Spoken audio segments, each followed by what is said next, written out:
Assalamu alaikum warahmatullahi wabarakatuh. Jambo na karibu kwenye mukhtasari wa habari.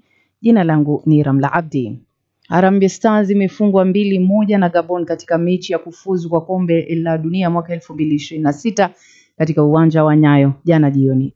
Pierre-Emerick aliwafungia wageni bao la kuongoza dakika ya 16 akipiga shuti lililompita mlinzi wa Stars Ian Otieno kufuatia pasi ya Gwela Kanga. Mshambulizi huyo wa zamani wa Arsenal kisha aliendeleza uongozi wa Gabon mwanzoni mwa kipindi cha pili akifunga mkwaju wa penalti baada ya Eric Marcelo Ouma kudaka mpira kwenye eneo la hatari. Na zoezi la kuwahoji walioorodheshwa katika wadhifa wa mwenyekiti wa tume huru ya uchaguzi na mipaka IEBC unang'oa nanga leo. Zoezi hilo linaloongozwa na jopo maalum pia litahoji wa Kenya waliotuma maombi ya kuwa makamishna wapya wa tume hiyo.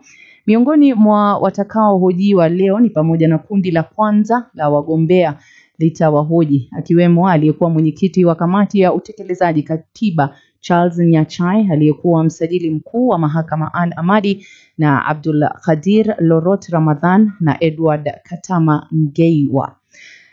Kwingineko ni kuwa serikali itaanza usambazaji wa mifuko milioni 1 ya mbolea ya bei nafuu kwa wakulima leo tayari kwa msimu wa upanzi.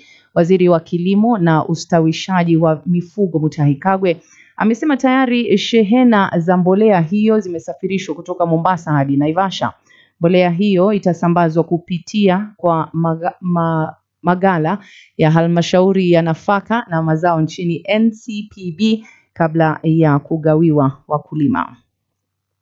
Na mbunge wa Mumias Mashariki Peter Selassie alijipata matatani baada ya kushambuliwa na wahuni wakati wa mechi ya kufuzu kwa kombe la dunia la mwaka 2026 dhidi ya Gabon Jumapili kwenye uwanja wa Nyayo. Majambazi hao walikabiliana na mbunge huyo kwa mara ya kwanza kwa nyakati mbili tofauti. Shida ilianza baada ya baadhi ya mashabiki kukerwa na uwepo wake. Walianza kumtupia maneno ya matusi wakati akielekea uwanjani, sehemu ya watu mashuhuri kuungana na vigogo wengine waliohudhuria mechi hiyo. Kwenye rubaa za kimataifa ni kuwa mjumbe maalum wa Rais Donald Trump katika eneo la Mashariki ya Kati Steve Whitaker amesema kwamba rais wa Marekani alijaribu kuzuia mzozo wa kijeshi dhidi ya Iran kwa kujenga uhusiano wema imani na serikali ya Tehran. Whitaker amesema katika mahojiano na waandishi wa habari mwenye utata mkubwa Tucker Wilson ambaye anasemekana kuwa na uhusiano wa karibu na Rais Trump kwamba barua ya Trump haikutazamiwa kuwa tishio. Mwisho wa muhtasari wa habari, mpenzi msikilizaji, dakika zikiwa 4 zimetoweka baada ya saa 3.